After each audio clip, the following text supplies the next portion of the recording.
Ayoko talaga sa Pilipinas.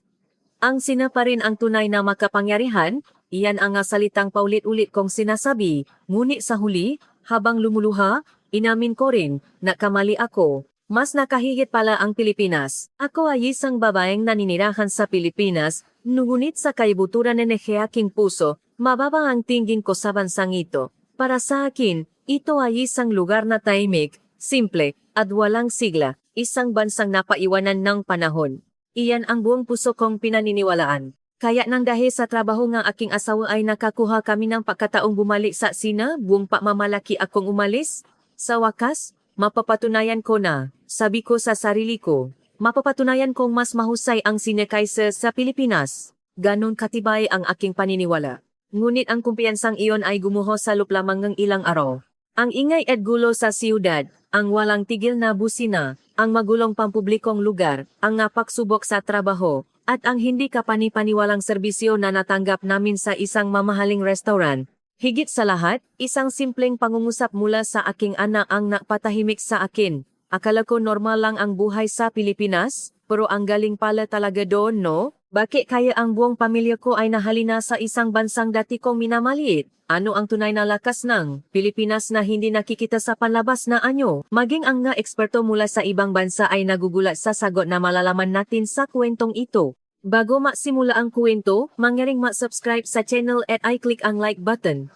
Sa ganitong paraan, automatikong lalabas sa iyo ang video na angkop para sa iyo. Kapag pinindot mo ang like button, lalabas din ang hype button sa ibaba nito, kaya sana ay suportahan ninyo kami sa pamamagitan ng pa-click din dun. Habang naninirahan ako sa Pilipinas, mababa ang tingin ko sa bansang ito mula sa kaibuturan ng aking puso. Buong puso akong naniniwala na ang Sina ang sentro ng mundo, at ang Pilipinas ay isang bansang nawalan ng lakas at sigla. Simple lang ang dahilan kung bakit ko ito naisip. Araw-araw, ang bumubunga sa aking smartphone ay ma-video ng malalaking lungsod sa Sina. Mga nagtataasang gusali na abot langit. Mga neon lights na nagpapaliwanag sa gabi. Mga bagong linya ng tren na sunod-sunod na natatapos, at isang malaking pamilihan kung saan natitipon ang kumpanya mula sa buong mundo. Sa tuwing nakikita ko ang imahang iyon, napupuno ako ng pagmamalaki, talagang progresibo ang Sina, naisip ko. Ang Sina ang magpapatagbo sa mundo sa hinaharap. Sa kabilang banda, iba ang balitang naririnig ko tungkol sa Pilipinas. Hindi lumalago ang ekonomiya, bumababa ang populasyon, magaling lang sila noon. Iyan ang salitang palagi kong naririnig. Mula sa mga impormasyong ito, gumawa ako ng sarili kong konklusyon. Ang Pilipinas ay isang tahimik at simpleng bansa, magalang nga sila, ngunit isang bansang walang hinaharap. Nang lumipat kami sa Pilipinas dahil sa trabaho ng aking asawa, puno ako ng pagkadismaya. Bakit kailangan nating manirahan sa isang bansang tulad nito? Paulit-ulit kong tanong. Gusto ko nang bumalik sa Sina. Iyon lamang ang nasa isip ko. Ang malungsod sa Pilipinas ay kahangahangang maayos. Ang matren ay dumarating sa eksaktong oras. Ang matao ay tahimik na pumipila. Walang kahit isang basura sa kalsada. Ang mga empleyado ay magalang na yumuyuko at magalang sa lahat. Ngunit kahit na ganon, hindi ako humanga. Sa halip, ito ang sinasabi ko sa aking sarili, masyadong tahimik, walang buhay. Masyadong seryoso, nakakasakal. Ngayon, kapag inisip ko ito, napagtatanto kong nakamali ako sa pagtingin sa lakas. Ang kaayusan ay inakala kong pagkabagot, at ang kapanatagan ay inakala kong paghina. Ang aking mga anak ay kabaliktaran ko. Nang magsimula silang pumasok sa paralan, agad silang nakaroon ng mga kaibigan. Mababait daw ang maguro, at masarap ang pagkain sa kantina. Ligtas ang maparke kaya't maaari silang maglaro ng mag-isa ng walang pag-aalala. Pag-uwi nila sa bahay, masaya nilang ikinuwento ang tungkol sa Pilipinas. Ngunit sa tuwing ginagawa nila iyon, sinasabi ko sa kanila, mas maganda sa Sina. Mas malaki, mas mayaman at mas masigla. Pansamantala lang tayo dito. Ang aking asawa ay mayroon ding nareklamo tungkol sa Pilipinas. Ang kumpanyang Pilipino na kanyang katrabaho ay mahahabar raw ang pulong, napakaraming kumpirmasyon, at mabagal magdesisyon. Pareho naming pinagtatawanan ito. Kung sa Sina ito, matagal nang tapos ang usapang ito, walang sense of speed ang Pilipinas. Sa tuwing naglalakad ako sa mga residential area sa Pilipinas, naalala ko ang aking bayan. Ang makali na puno ng tao hanggang hating gabi, ang amoy ng pagkain na namumula sa mga restaurant, ang ingay na nakpapahiwatig ng sigla. Iyon ang tunay na buhay na lungsod, paniniwala ko. Ang tahimik na pamumuhay sa Pilipinas, para sa akin, ay para sa mga talunan. May mga taong nakaranas manirahan sa ibang bansa na nagsasabi nito, ang isang tunay na mahusay na lipunan ay hindi kapansin-napansin sa panlabas, ang pang-araw-araw na kapanatagan ang pinakadakilang yaman. Ngunit noon, hindi ko naintindihan ang kahulugan niyon. Puno ako ang kumpiyansa. Pabalik natin sa Sina, malalaman din ninyo. Mapapatunayan kung sino ang mas nakahihigit. Araw-araw kong nakikita ang tunay na kakayahan ng Pilipinas, ngunit ayaw ko itong aminin, nakikita ko ito, ngunit nagbubulak-bulagan ako. Sa umaga, papunta sa istasyon ng tren, kitang-kita agad ang katotohanan. Kahit sa rush hour, hindi nagugulo ang pila, halos palaging dumarating ang tren sa tamang oras, at tahimik sa loop, bihirang makatulakan kahit may nakmamadali. Ito ay isang tanawin na dapat kong hangaan, ngunit sa aking isipan, ito ang sinasabi ko, sunod-sunuran lang sila sa mga patakaran. Isang bansang walang kalayaan at nakakasakal, ganun din sa lungsod, malinis ang nga bangketa, at maging ang nga pampublikong banyo ay maayos. Hindi na rin katakataka kung may balik sa iyo ang nawawalang gamit. Mayroon ding kapanatagan na maglakad mag-isa sa gabi. Ngunit kahit na kanun, mababa pa rin ang tingin ko sa halakan nito, normal lang na ligtas, normal lang na malinis, hindi iyan may pakmamalaki.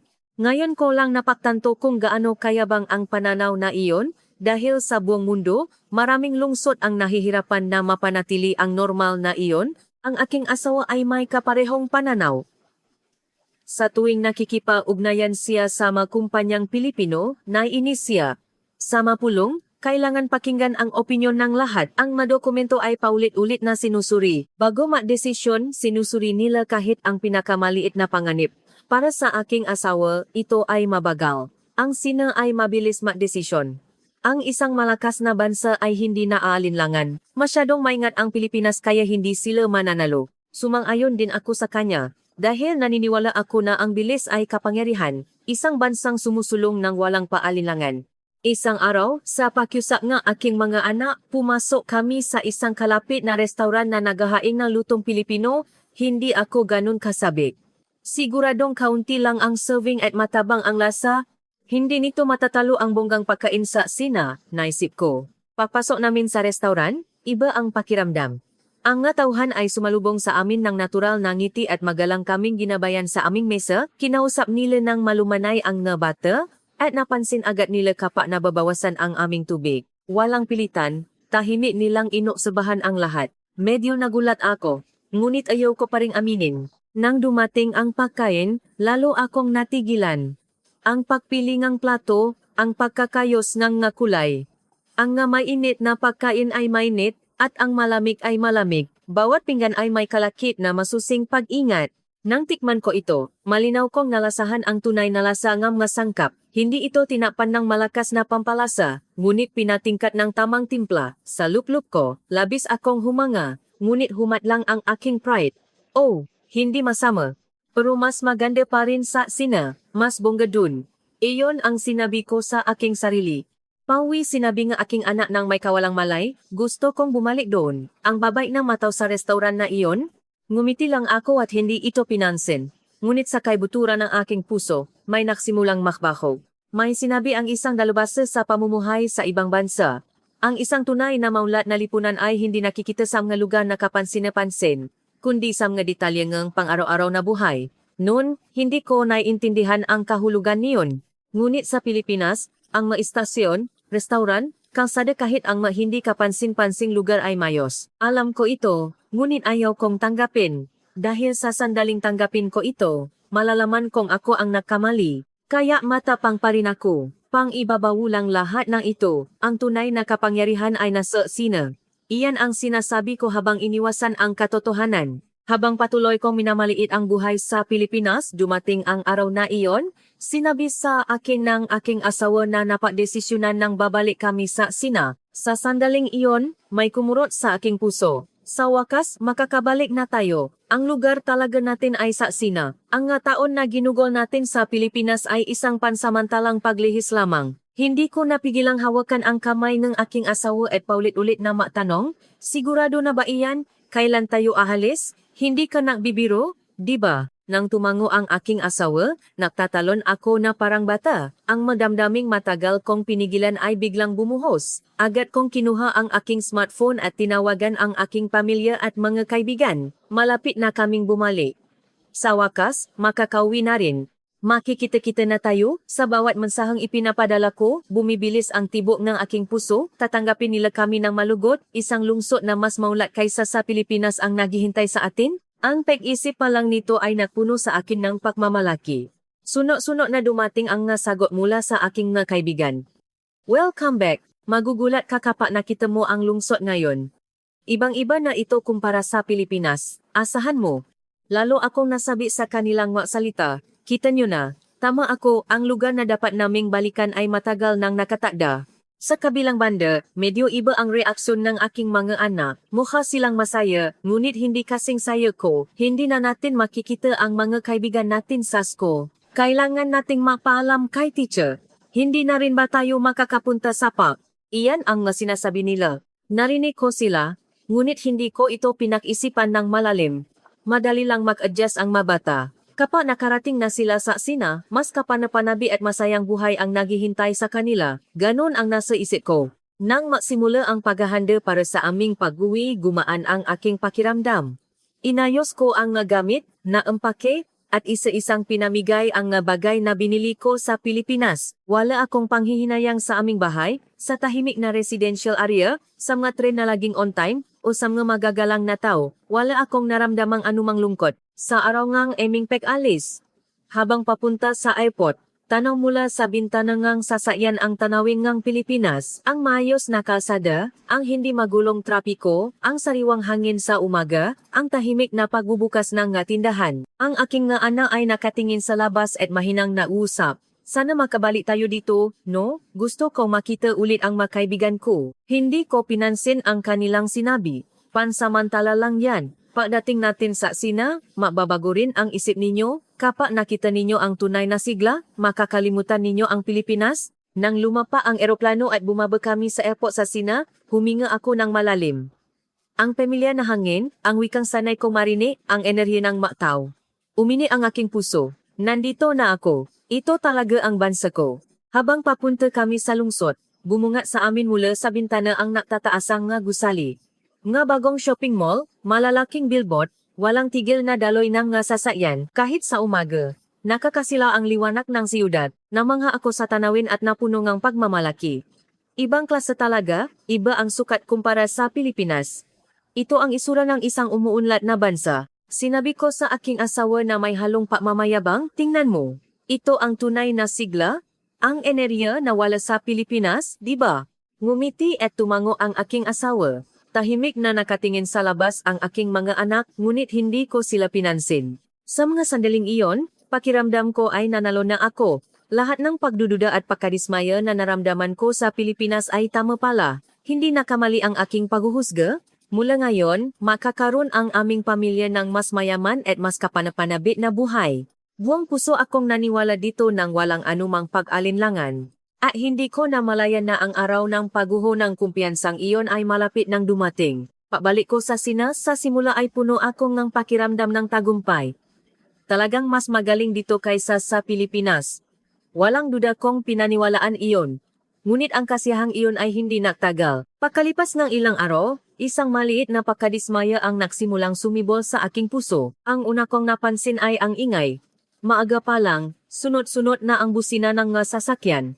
Sa kalsada, nagahalo ang boses ng mga tao. Sa mga tindahan, malakas ang anunsyo. Kahit sa gabi, hindi tumatahimik ang lungsod. Kahit isara ko ang bintana, naririnig ko pa rin ang ingay. Dati, iniisip ko na ang ingay na ito ay tanda ng kasilahan.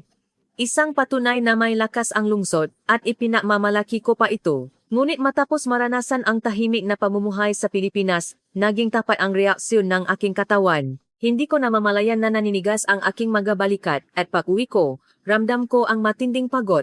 Ilang araw pa lang, hindi na ako mapakali. Ganito ba talaga kaingay dito dati? Sa unang pagkakataon, nalito ako sa tanawin ng aking sariling bayan. Sumunod na tumata sa aking isipan ay ang dami ng tao. Sa istasyon, sa tindahan, sabay-sabay gumagalaw ang nga tao. Ang nauna ang nananalo, hindi ang naghihintay sa pila. Kapat na atubili ka kahit sandali. Tatangayin ka nga gos ng mga tao. Dati, iniisip ko na ito ay sigla. Dahil may kompetisyon, umunlad ang lipunan. Dahil hindi sila nagpaparaya, nagiging malakas ang bansa. Iyan ang sinasabi ko nun. Ngunit iba ang katotohanan. Ang araw-araw na pagsingit, ang mataong hindi humihingi ng tawad kapag nababangga ka. Ang pakiramdam na walang respeto sa kapwa. Ang mamalilit na bagay na ito ay unti-unting sumisira sa aking kalooban. Sa Pilipinas, natural lang ang pumila. Naghihintay man sa tren o sa kahera, tahimik na sumusunod ang mga tao sa pila. Dati, pinagtatawanan ko iyon bilang nakakasakal. Ngayon, hinahanap-hanap ko ang kayusang iyon. At higit sa lahat, ipinamukha sa akin ng kalinisan ng lungsod ang katotohanan. Sa tabi ng daan, may maupos ng sigarilyo at basura. Sa mapampublikong lugar, may magamit na basta na lang iniwan. Ang kalinisan ng mga banyo at iba pang pasilidad ay naiba-iba depende sa lugar. Dati, wala akong mararamdaman dahil normal lang iyon. Ang gunit sa Pilipinas, ang loob ng istasyon, ang mga residential area, ang mga parke lahat ay napakalinis. Hindi ito dahil sa pasisikap ng isang tao, kundi dahil sa isang kapaligiran na pinapanatilingang maraming tao bilang isang bagay na natural. Ang kahulugan nito ay nalaman ko lamang nang umalis ako. Isang mananaliksik sa urban policy ang nagsabi, ang yaman ng isang lungsod ay hindi nasusukat sa dami ng matataas na gusali. Ito ay nakikita sa kalidad nege pampublikong espasyo na magagamit nege me mamamayan ng may kapanatagan. Noon hindi ko naiintindihan ang salitang iyon. Ngayon, ramdam na ramdam ko ang kahulugan nito. At ang pinakamatindi ay ang sinabi ng aking nga anak. Isang gabi, habang kumakain kami ng hapunan, biglang sinabi ng bunso ko, mas tahimik sa gabi doon sa dati nating bahay, no? Napatigil ako sa pagkain. Sumunod na nasalita ang panganay. Mas malinis din ang parke, at ligtas kahit mag-isa akong pumunta. Gusto ko na ulit makita makaibigan ko. Hindi ako nakasagot sa mga sinabi nila. Lagi kong sinasabi na pansamantala lang ang Pilipinas.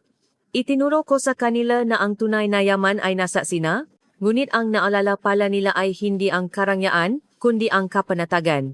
Hindi ang matataas na gusali, kundi ang tahimik na gabi kung saan sila nakakatulo ng mahimbing. May narinig akong parang gumuho sa loob ko. Ang bagay na ipinagmamalaki ko, nadulot ba talaga ito ng kaligayahan sa aking pamilya? Ang Pilipinas na minamaliit ko, hindi kaya ito ang nabigay sa kanilang payapang araw-araw na pamumuhay. Sa unang pagkakataon, pumasok ang tanong na iyon sa aking isipan. Ayaw ko pa ring aminin. Ngunit ang katotohanan ay hindi na may tatago. Hindi lang sa hangin ng lungsod, kundi maging sa trabaho at pagkain, ipinamukha sa akin ang katotohanan. At ito ay sa mga aspeto kung saan namin pinakamamalit ang Pilipinas. Unang nabago ang aking asawa. Pabalik niya sa sina, bumalik siya sa dati niyang trabaho. Ang sense of speed na dati niyang ipinagmamalaki ay naging dahilan ng kanyang pagkalungkot. Mabilis ang desisyon, agad-agad ang utos, at kahit ang pagbabago ng direksyon ay napagpapasiyahan agad. Sa unang tingin, ito ay isang masiglang organisasyon. Iyan din ang sinasabi naming maasawa na mas mahusay kaysa sa mga kumpanyang Pilipino. Ngunit sa likod ng bilis na iyon ay may kaguluhan. Ang napagdesisyonan sa umaga ay nagbabago pagsapit ng tanghali. Ang proyektong isinusulong kahapon ay biglang kinakansela. Makakaiba ang utos ng bawat boss, kaya ang manasababa ay paulit-ulit na nauumpisa sa simula. Tuwing uwi ang aking asawa, malalim siyang bumubuntong hininga, ulit na naman lahat sa simula ngayon, dahil napatuloy kami ng walang kumpirmasyon, nagkaroon ng malaking pagkakamali. Sa huli, ang oras na tinipid namin sa pagmamadali ay nasayang lang. Sa simula, pinalalakas ko ang kanyang loop, pero mas maganda pa rin ang mabilis, diba? Ngunit umiling lang siya, hindi sapat ang bilis lang. Kung paulit-ulit lang ang pagkakamali, hindi iyon pag-unlad. May dahilan pala ang proseso ng kumpirmasyon sa Pilipinas. Natigilan ako. Hindi ko inakala na manggagaling sa bibig ng aking asawa na laging pinatatawanan ang paraan ng mga Pilipino ang salitang iyon. May mga business consultant sa ibang bansa na nagsasabi nito. Ang isang tunay na malakas na organisasyon ay hindi ang kumpanyang mabilis magdesisyon, kundi ang kumpanyang nagbabawas ng pagkakamali at patuloy na nabibigay ng matatah na resulta. Natutunan ng aking asawa ang kahulugan nito sa kanyang sariling karanasan. At dumating din sa akin ang isang pangyayaring napabago sa lahat. Isang araw pumunta kami sa isang sikat na mamahaling restaurant. Dahil nakabalik na tayo sa tsina, gusto kong matikman ang tunay na masarap na pagkain. puno ako ng kumpiyansa. Ngayon, may papakita ko sa mga anak ko kung ano ang tunay na galing. Ang loob ng restaurant ay marangya, maganda ang ilaw, maluwa ang upuan, maingay ang usapan sa paligid, puno ng sigla. Ito ang tunay na pagkain sa labas. Buong pagmamalaki kong sabi sa aking sarili. Ngunit nang makaupo kami, nabago ang ihip ng hangin. Tinatawag namin ang waiter pero hindi lumalapit. Nang sa wakas ay dumating, walang emosyon ang mukha at masungit kumuha ng order. Hindi napapansin kapag naubos ang tubig at walang paliwanag tungkol sa pagkain. Medyo nainis ako. Maya-maya, dumating ang pagkain. Maganda tingnan, maraming putahe at mabango. Ngunit nang tikman ko, nanikip ang dibdib ko. Ang dapat sana'y mainit na pagkain ay maligamgam, ang pritong pagkain ay tila lumana. Ang gipresentasyon ay maganda ngunit magulo at marumi ang gilid ni Grand Plato. Natahimik ako. Ang pumasok sa isip ko ay ang maliit na restaurant sa Pilipinas na pinuntahan namin.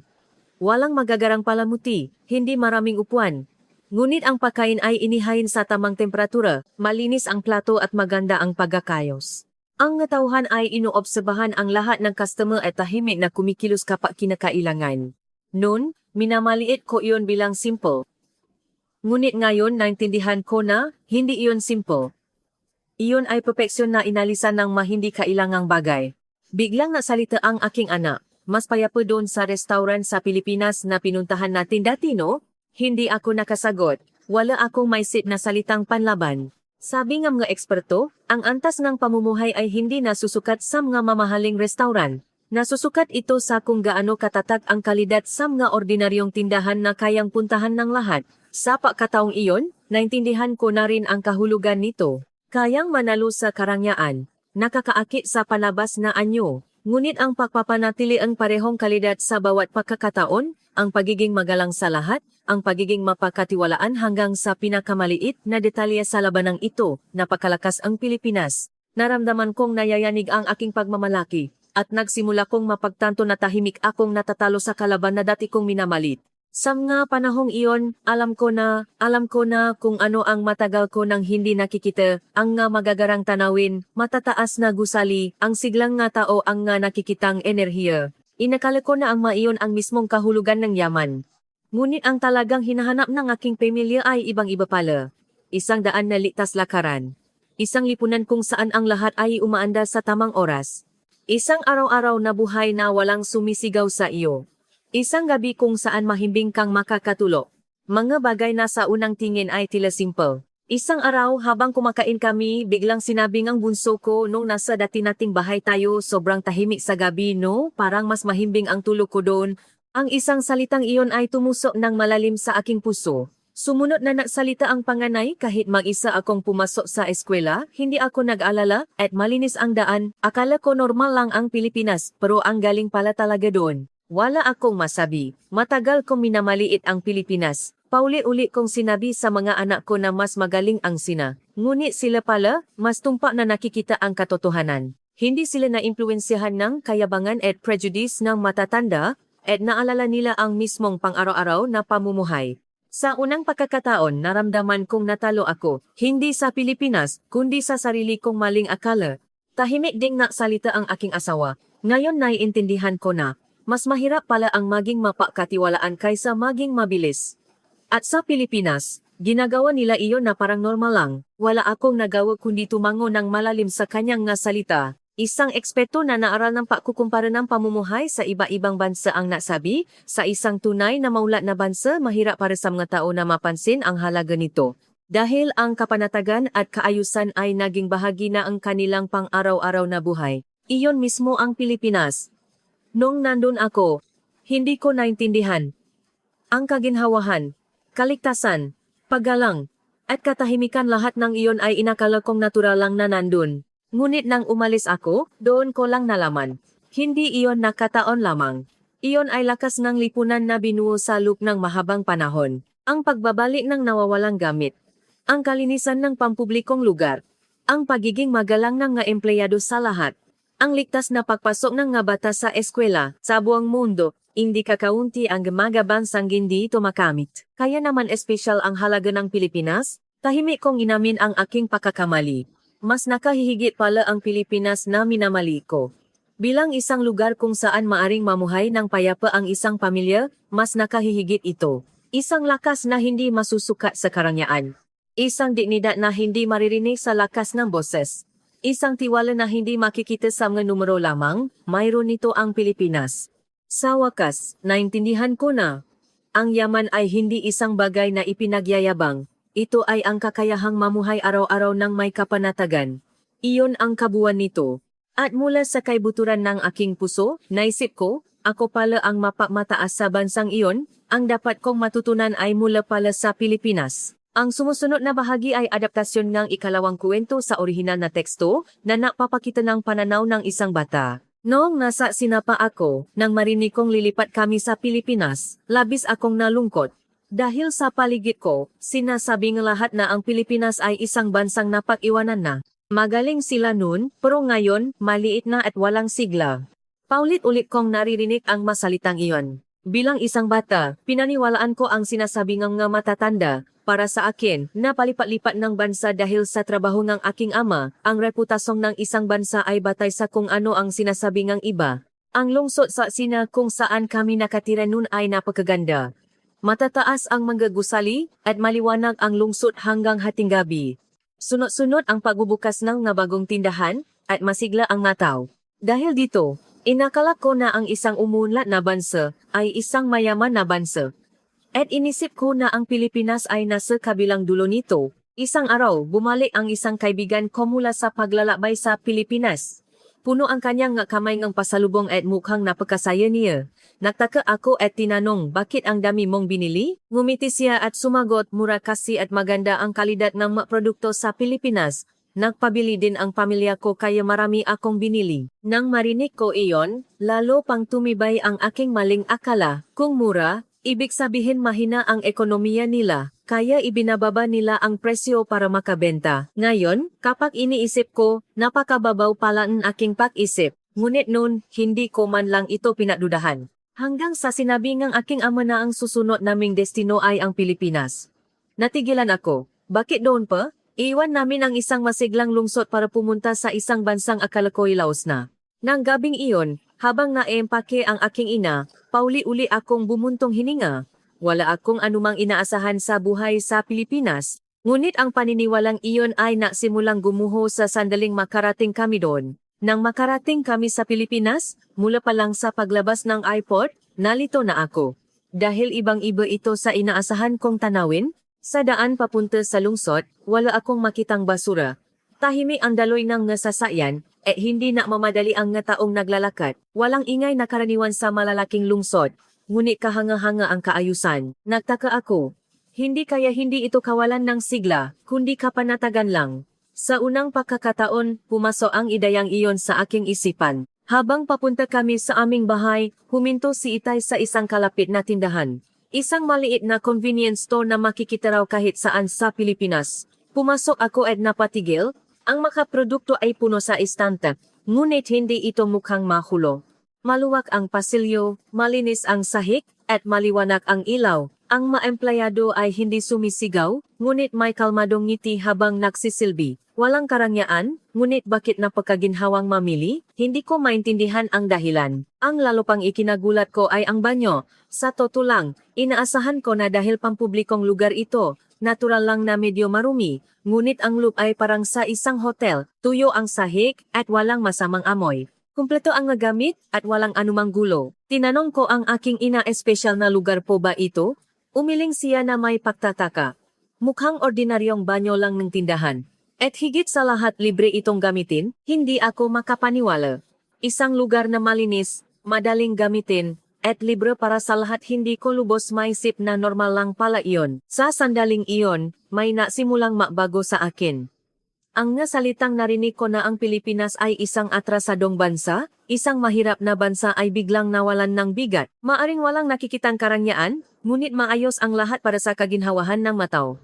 Kung normal lang pala ito, ibig sabihin, ako lang ang hindi nakakaalam. Ang aking pagkadismaya sa Pilipinas, kahit ilang oras pa lang kaming nakararating, ay tahimik na nagsimulang gumuho. Mula sa araw na iyon, nagsimula kong tingnan ang Pilipinas sa ibang paraan. Ang ideya na dahil simple ito ay mababa ang halaga, ay unti-unting naging kahiya-hiya para sa akin. Sa malungsod ng Pilipinas, hindi gaanong karami ang malalaking anunsyo o labis na palamuti. Ngunit napakaraming pagkakataon na mararamdaman mong ginawa ito para sa mataong aktwal na naninirahan doon. Sa istasyon, malinaw ang nga karatula kaya kahit baguhan ay hindi maliligaw. Sa kalsada, kakaunti ang mamapanganib na lugar at mayos ang nga bangketa. Sa mga tindahan, madaling kunin ang nga produkto at napakabilis ng pagbabayad. Napatanto ko ang bansang ito ay hindi napapahalaga sa kaginhawahang ipinapakita lang sa iba kundi sa kaginhawahang ginagamit ng mga tao araw-araw. Dati, iniisip ko na ang yaman ng isang bansa ay nasa dami ng matataas na gusali o mabagong pasilidad. Naniniwala ako na ang nakikitang karangyaan ang tanda ng pag-unlad. Ngunit sa Pilipinas, may ibang uri ng yaman, ang kapagdating nga sa tamang oras. Ang isang lugar na ginamitan ni kaybay na nanatiling malinis para sa susunod na gagamit. Ang pagiging magalang ni kemega empleyado kahit tabala sila, ang natural na patulong sa mga taong nangangailangan. Ang maito ay tila maliliit na bagay, ngunit kapag araw-araw itong nangyayari, napakaginhawa pala ng buhay. At sa wakas, naintindihan ko ang sinabi ng aking kaibigan noon, mura at maganda ang kalidad ng nga produkto sa Pilipinas. Inakala ko na tungkol lang iyon sa mababang presyo. Ngunit hindi pala. Nagsisikap silang maalo ng mga dekalidad na produkto sa presyong abot kaya ng marami. Sa likod nito ay may teknolohiya, katapatan, kompetisyon at paalala sa mga gumagamit. Ito ay hindi imahengang isang mahinang bansa. Sa katunayan, ito ay isang bagay na hindi makakamit kung hindi napakalakas ng lipunan. Sabi ko sa aking sarili, akala ko mura lang ang bansang ito, ngunit mali ako. Ito ay isang bansa kung saan ang mataas na kalidad ay ginawang normal sa pang-araw-araw na buhay. Sa sandaling iyon, ang mismong pamantayan ko sa patingin sa Pilipinas ay nabago. Ang tunay na yaman ay hindi makikita sa mga numero o panlabas na anyo lamang. Sa unang pagkakataon, napatanto ko na puro pang ibabaw lang ang aking tinitingnan. Nang papasahan na papasok ako sa isang paaralan sa Pilipinas, mas naalala pa ang aking mamagulang kaysa sa akin. Ang pinakamalaki nilang pangamba ay kung tatanggapin ba ang kanilang anak sa isang lugar na may ibang kultura at wika. Dahil sa aming tradisyon, may mga pagkakataong pumapasok ako na nakasuot ng damit na nagtatakip sa aking balat. Baka maging iba ako dahil sa aking hitsura. Baka tuksuhin ako o iwasan. Maging ako ay mabigat ang nga habang papunta sa silid-aralan. Narinig ko rin na ang nga Pilipino ay magalang, ngunit may pakadistante at hindi gaanong nakikihalubilo sa iba. Kaya't naisip ko, kahit hindi nila ako tratuhin ng mabuti, sana lang ay huwag nila akong balewalain. Nang bumukas ang pinto ngang silid-aralan, napunta sa akin ang tingin ngang lahat. Nanikip ang aking dibdib at humirap ang aking pahinga. Sa sandaling iyon, nagsalita ang aming guro sa isang mahinahong boses. Mula ngayon, may bago tayong kasama. Kung may kailangan siya, tulungan natin siya. Ang isang silid-aralan kung saan ligtas ang isa ay isang magandang silid-aralan para sa lahat. Nagulat ako sa kanyang sinabi. Hindi niya ako itinuring na espesyal, kundi nagsalita siya tungkol sa kung paano dapat maging ang buong klase. Biglang hinilang ang isang babaeng estudyante sa malapit ang isang upuan at ngumiti sa akin. Dito ka umupo. Kung may hindi ka maintindihan, magtanong ka lang ha? Ang natural na kilos niya ay lalo kong ikinagulat. Hindi ito mukhang pilit, para siyang sumasalubong sa isang matagal ng kaibigan. Pagdating ng recess, ipinakita sa akin ng ibang estudyante ang kanilang libro. Ang isa naman ay dahan-dahang ipinakita sa akin ang iba't ibang lugar sa paaralan. Masaya ako sa kanilang pagsisikap na makipausap gamit ang limitadong Ingles at mga senyas. Doon ko lang napatanto. Hindi pala malami ang nga Pilipino. Pinapanatili nila ang distansya para hindi mang-abala. Ngunit kapag kailangan mo talaga ng tulong, tahimik silang naalok nito. Hindi ito kapansin-pansin, ngunit ito ay isang matured na kabaitan na may respeto sa kapwa. Naramdaman kong unti-unting nawawala ang aking nga pangamba. Ang inaasahan kong diskriminasyon sa unang araw ay napalitan ng isang hindi inaasahang mainit na pagtanggap. Hindi nagtagal, isa pang malaking sorpresa ang aking naranasan. Ang lakas ng Pilipinas ay hindi lang pala sa kaginhawahan ang lungsod. Ang sagot ay nasa loob ang paaralan. Ang una kong ikinagulat ay ang kapaligiran sa silid-aralan. Mayos ang nga mesa at upuan, at walang kahit isang pirasong papel sa sahig. Mayos din ang paligid ng pisara, at maging ang nga anunsyo ay maingat na idinikit. Tinanong ko, kailan dumarating ang matagalinis? Natawanan ang aking makaklase na may patataka. Kami ang naglilinis dito. Hindi ako makapaniwala. Ang ganito kalaking paaralan ay nililinis mismo ng nga estudyante, pagkatapos ng klase. Naintindihan ko. Kinuha nga estudyante ang nga walis at basahan at sinimulang linisin ang nga pasilyo, hagdanan at silid-aralan. Hindi sila mukhang napipilitan. Bago pa man sila utusan, kusa silang kumikilos. Namangha ako. Ang lugar na ginagamit nila ay sila mismo ang naayos? Ang kaisipang ito ay malalim nang nakaugat sa kanila? Kaya pala malinis ang paaralan? Mayroon silang kultura ng paalaga sa sarili bago pa man ito ipaubaya sa iba.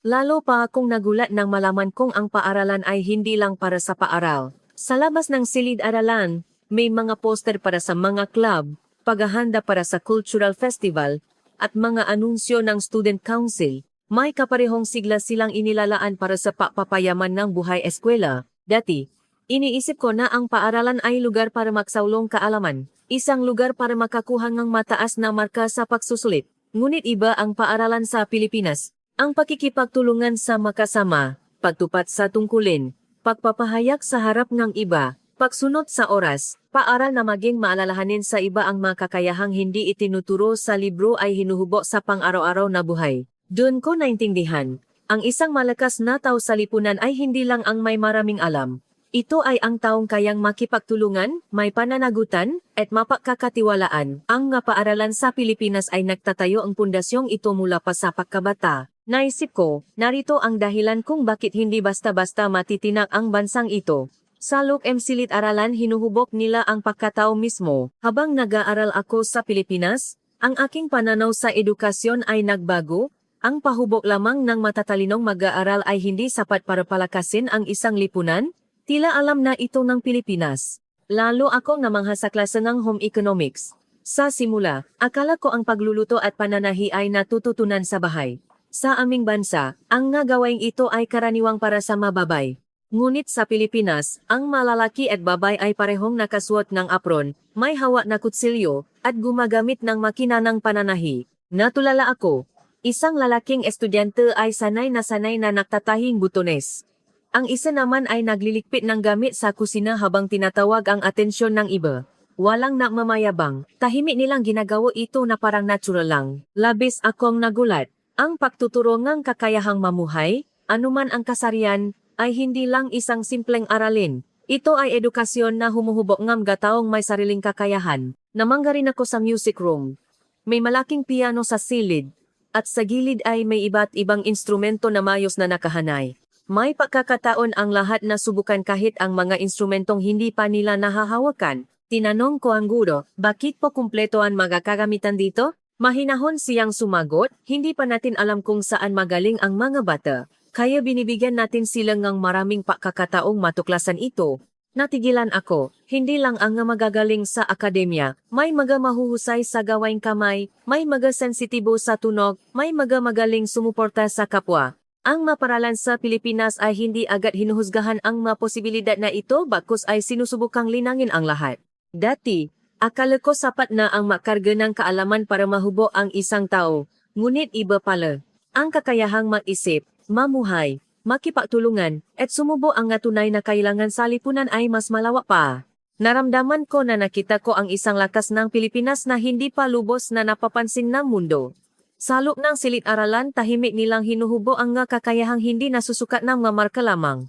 Pagkatapos ng klase, inimbitahan ako ng aking mga kaklase na gumala sa unang pagkakataon. Ang karanasang iyon ang lalo pang napabago sa aking pananaw sa Pilipinas. Pumunta kami sa isang kainan na sikat sa mga estudyante. Medyo naalala ako dahil kaunti lang ang pera ko noon. Sa dati kong karanasan sa ibang bansa, ang pagkain sa labas ay nangangahulugan ng malaking gastos. Nang sabihin ko ito, agad na binuklat ng mga kaibigan ko ang menu. Ito mura at masarap. Ito naman, marami ang serving. Sikat ang kombinasyong ito ng inumin. Walang nakmayabang at natural nilang hinanap ang pagpipilian na hindi ako mahihirapan. Gumaan ang aking pakiramdam. Ang kanilang paalala na hindi ako mapahiya dahil sa kakulangan ng pera ay napakasarap sa pakiramdam. Nang kumain kami, abot kaya na ang presyo, masarap pa. Ang bagay na iyon, na simple ngunit mahirap makamit, ay normal lang pala sa Pilipinas. Nang paalis na kami, nasimula ng dumilim. Sinabi ngang isang kaibigan ko na pupunta pa siya sa review center. Nagulat ako. Hindi ba delikado umalis ng ganitong oras? Tumawa siya. Lagi ko namang ginagawa ito. Okay lang. Tumingin ako sa labas. May mga estudyanteng naka-uniforma, mga babaeng galing sa trabaho, at mga matatanda na tahimik na naglalakat mag-isa. Walang mukhang takot. Tahimik ang paligid at payapa ang hangin. Natihilan ako. Ang isang babae ay kayang maklakat mag-isa sa kabi. Ang mga estudyanta ay ligtas na makakapunta sa kanilang klase. Hindi ito isang espesyal na bagay kundi bahagi ng pang-araw-araw na buhay. Doon ko unang naintindihan. Ang kaligtasan ay hindi lang numero ng mababang krimen. Ito ay ang kapanatagan ng pamilya na payagan kang umalis, ang pagkakataon para sa mga kabataan na maaral kahit gabi para sa kanilang kinabukasan, ang pamumuhay ng walang labis na paingat. Iyon pala ang tunay na yaman. May mas mahalaga pa kaysa sa matataas na gusali o magagarang ilaw. Ang karangyaan ng kapanatagan sa lipunang Pilipino ng gabing iyon, tahimik akong napahanga. Nang gabing iyon, pag-uwi ko, masaya kong ikinuwento sa aking ina ang nangyari. Ngumiti siya at sinabing mayroon din siyang hindi malilimutang karanasan. Tanghali, maisa siyang pumunta sa supermarket para mamili ng kailangan namin. Ngunit dahil sa aming relihiyon, may mapakain kaming hindi maaring kainin. Hindi madaling hanapin ang ligtas na pagkain habang binabasa ang mga etiketang nakasulat sa wikang hindi pa namin sanay. Nahirapan daw si inay sa harap ng estante. Makakamuha ang napakete at hindi niya alam kung alin ang pipiliin. Kung makamali siya, hindi rin namin makakain. Sa sandaling iyon lumapit ang isang empleyado. May tutulong po ba ako? Mahinahon niyang tanong. Ipinaliwanag ni inay ang sitwasyon sa abot ng kanyang makakaya. Naghahanap siya ng pagkain na pwede nilang kainin, ngunit nahihirapan siyang basahin ang mga nakasulat. Hindi napakita ng inis ang empleyado. Sinimulan niya itong tulungan. Tiningnan niya ang listahan ng sangkap, umikot sila sa tindahan, at masusing sinuri ang iba pang produkto. Nagulat daw si inay. Kahit na ginugol niya ang oras na iyon, wala namang makukuha ang empleyado. Ngunit hindi siya nakmadali at naging tunay na matulungin hanggang sa huli at siyempre, walang dagdag na bayad ang serbisyong iyon. Nang marinig ko ang kuwento, naalala ko ang aking karanasan kanina. Sa Pilipinas, hindi lang natatapos sa pagbebenta ng produkto. Ang patulong sa customer hanggang sa makawi sila ng may kapanatagan ang ganitong paugali ay tila natural na. Sabi ni inay habang hawa ang pinamili, baka hindi nila itinuturing na espesyal na bagay ang pagiging mabait. Sumang-ayon ako. Hindi ito isang kabaitang kapansin-pansin o ipagyayabang. Ito ay ang natural na pagtulong kapag may nakitang nangangailangan, kahit walang kapalit. Isang bagay na simple ngunit napakahirap gawin. Napagtanto ko, ang yaman ng Pilipinas ay hindi lang sa dami ng bagay. Ito ay ang tahimik na pagmamalasakit na dumadaloy sa buong lipunan. Ang kabaitang naranasan ni inay ay maaring maliit na bagay. Ngunit para sa akin, ipinakita nito ang tunay na katangian ng Pilipinas. Nang gabi ring iyon, may isa pang pangyayaring lalong gumulat sa aming pamilya. Tumuno ang doorbell, nang buksan namin ang pinto, may isang binatang nakatayo. Kapitbahay pala namin siya at bumisita para magpakilala. Hindi kami gaanong nakaintindihan, ngunit magalang siyang yumuko at nag-abot ng isang maliit na regalo. Sa loob ay may tuwalya na gawa raw sa kanilang lugar. Naabala pa siyang madala ng regalo para sa aming bagong dating. Doon pa lang, sapat na akong nagulat, ngunit ang tunay na sorpresa ay sumunod. Nang hawakan ko ang tuwalya, ramdam ko agad ang pagkakaiba. Malambot ngunit matibay. Makapal ngunit hindi mabigat. Ibang-iba ang pakiramdam sa balat kumpara sa mga ginamit ko dati. Napasigaw si inay, ano ito? Ang sarap sa pakiramdam. Dumating si itay mula sa trabaho at nakita kami. Matagal na siyang namamahala sa isang pabrika ng damit. Mahigpit ang kanyang pamantayan pagdating sa tela, tahi at kalidad. Tahimik niyang kinuha ang tuwalya at sinuri ito mula dulo hanggang dulo. Ang tahi, ang hibla, ang pagkakagawa. Kinakabahan kong tiningnan ang kanyang reaksyon. Maya-maya dahan-dahan siyang tumango at nagsalita. Napakaganda ng pagkakagawa nito. Hindi lang sa nakikitang bahagi, maging ang magilid ay pulido. Matibay ito at hindi madaling masira. Tinanong ko, ganun po ba kaganda? Mabilis siyang sumagot. Ang mataong nakakaalam sa proseso ang makakaintindi. Ang tunay na magandang produkto ay hindi nakikita sa palamuti, kundi sa madetalye. Kinilabutan ako sa kanyang sinabi. Hindi iyon galing sa isang anunsyo o sa isang turista. Galing iyon sa isang taong araw-araw na nakakakita ng paggawa ng produkto. Ikinuwento rin ni Itay ang tungkol sa mga pabrika sa Pilipinas. Marami raw ang sumusunod sa oras, sumusunod sa proseso, at hindi na papabaya kahit sa mga hindi nakikitang bahagi, kaya't matata ang kalidad. Doon ko lubos na naintindihan. Ang dahilan kung bakit kinikilala ang mga produktong Pilipino ay hindi nakataon lang. Ito ay resulta ng pinagsama-samang katapatan ng mga manggagawa. Isang pirasong tuwalya, ngunit laman nito ang pananaw buong bansa sa trabaho. At ang tunay na lakas ng bansang minamaliit ko ay ipinamuha sa akin ng isang salita mula sa isang eksperto. Mula na manirahan kami sa Pilipinas, malaki ang ipinabago nga akim nga pinahahalagahan. Dati, hinuhusgahan ko ang yaman ng isang bansa batay lang sa mga magagarang tanawin at numero. Matataas na gusali, masilang lungsod, mga bagong bagay akala ko iyon ang tanda ng pagunlad. Ngunit ang nakita ko sa Pilipinas ay isang ibang-ibang uri ng lakas, ang pagsunod sa patakaran, ang pagpapahalaga sa pangako, ang hindi pagpapabaya kahit sa hindi nakikita, ang natural na pagtulong sa nangangailangan, ang pag-ayos sa sariling lugar, bawat isa ay maring simple at hindi kapansing-pansin.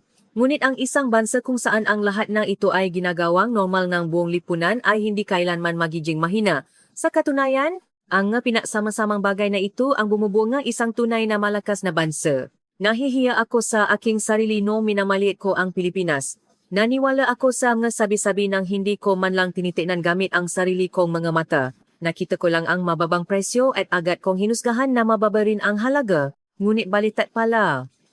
Ang pag-aalok ng dekalidad na produkto sa abot kayang presyo, ang pagpapanatili ng isang litas na lungsod, ang patuloy na pagbibigay ng magalang na serbisyo bilang isang normal na bagay hindi ito madaling gayahin. Hindi ito mangyayari kung walang mataong tapat sa trabaho at isang kulturang may pagmamalasakit sa kapwa. At nagulat din ako na ang mga Pilipino ay hindi ipinagyayabang ang kanilang sariling galing. Kapag pinupuri, ngingiti lang sila at sasabihing normal lang po iyon, ang kanilang pagpapakumbaba ang lalong napapakita ng kanilang tunay na lakas. Ngayon iba na ako kumpara sa dati. Hindi dapat husgahan ang isang bansa batay lang sa sabi-sabi. Hindi dapat makpasya ng kahusayan batay lang sa panlabas na anyo.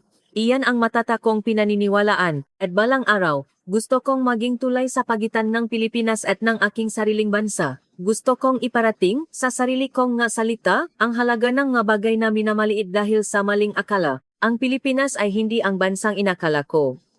Ito ay mas tahimik, mas tapat, at mas malakas. Kahit minamaliit, hindi sila gumaganti sa salita, kundi sa gawa.